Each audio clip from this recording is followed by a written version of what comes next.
What's a dirty little secret that you only know because you work in the industry? I'm working at a sports club with over 2,000 members, and I can tell you, you might sign some papers about data security and how we handle data, but believe me, your data will go places you don't want it to go. Number 2. I'm in insurance. If you call to request an estimate for a claim, they will count it as a $0 claim on your file when they deem the damage not enough to repair.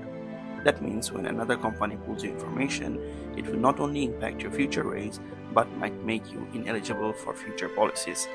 Don't ever call insurance for an estimate first. Get a third party inspector to tell you whether you should file with insurance. Story 3.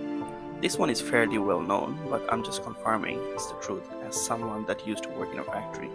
The brand you buy doesn't always matter. Sometimes it's all the same stuff that comes out of the same vats, but just labeled differently and sold at different price ranges. Story 4.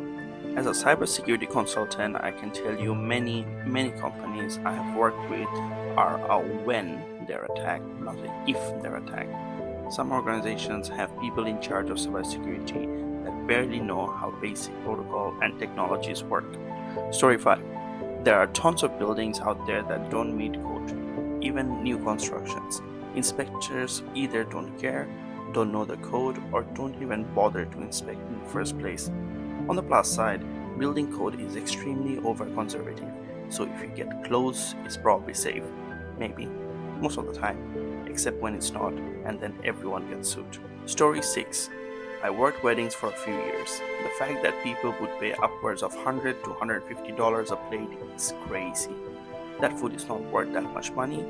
In fact, the whole wedding industry is an insane cash grab, and I never knew until I was in it. Story 7. Most radiation is far less dangerous than movies and TVs have led you to believe. In fact, your natural diet probably includes radioactive foods. Story 8. There isn't a larger than normal call volume. We just don't have enough staff. Also, your call is not important to us. We actually want you to go away. Story 9. I'm a freelance camera operator on a side job. It's probably pretty obvious, but faith healing is complete bullshit and 100% a scam. Story 10. I own a side shop, and I can tell you with 100% certainty that almost all businesses fail within the first year. If you think you're going to open a restaurant or a boutique, you're about to lose a bunch of money.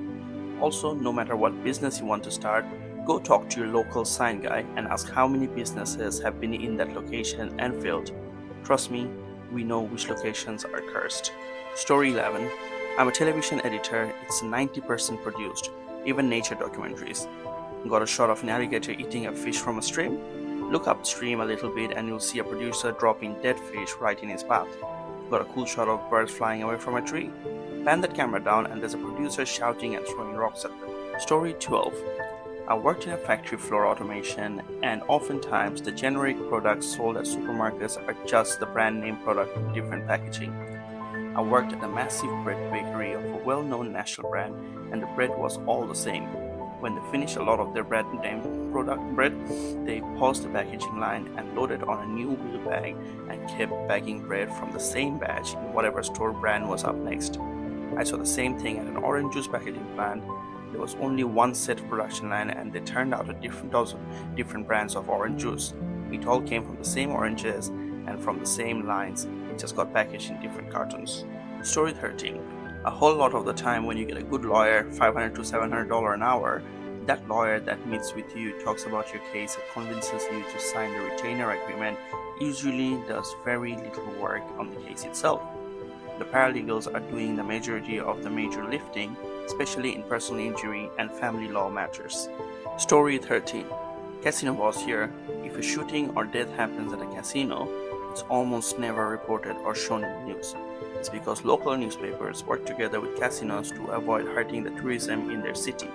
You'll only hear whispers about it from co-workers, and that's it. Story 14. I work in a call center for a large cellular company and have a dirty little secret that consists of just 2 words. Ready? Be nice. That's all it takes. There's no need to threaten anyone, be aggressive, or take your anger out on us.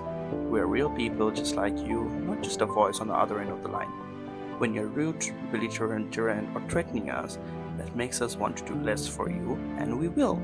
We'll do as little as possible and maybe make you jump through extra hoops for being a dick. But if you're nice, patient, and treat us like humans, we bend over backwards to do what we can for you. We didn't cause the situation you're in, and while it's reasonable to be upset about something, it's completely unreasonable to take it out on someone else. Talk to us, tell us what's going on, give us a chance to help, and we will. After reading this thread, I can see that literally no one is looking out for our best interests, and also you will never be rich if you don't fuck people over.